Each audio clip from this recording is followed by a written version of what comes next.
I just have to say what's in my heart today.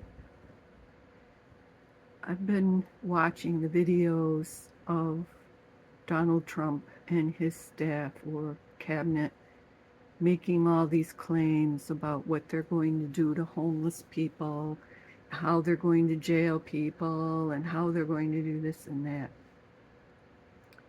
And I just want to remind all of you Christians who voted for Donald Trump that the Lord, the child of God, was homeless.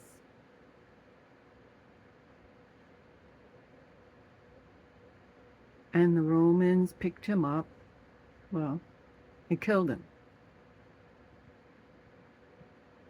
And I want to remind you that the United States government has passed laws to protect homeless people, people with mental health conditions, and people who are poor.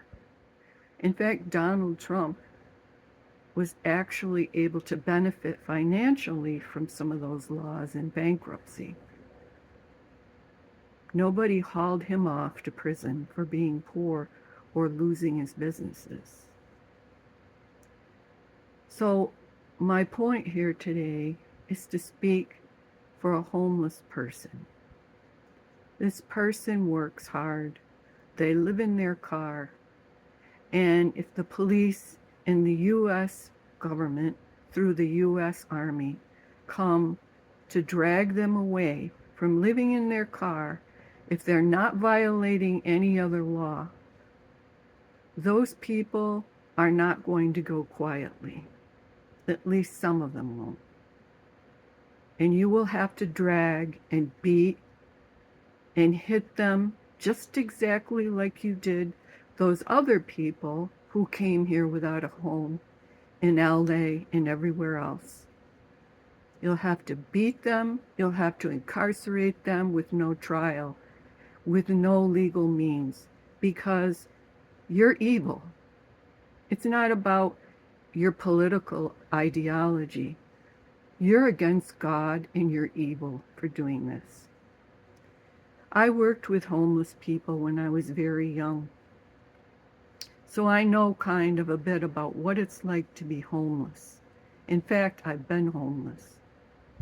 I know what it's like to struggle because rent is so outrageous. It's more than being able to buy a house.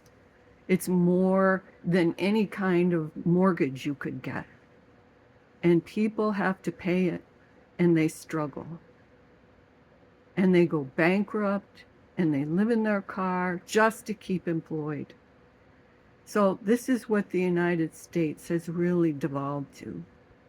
A man who has no right to do what he's doing because the law doesn't give him that right,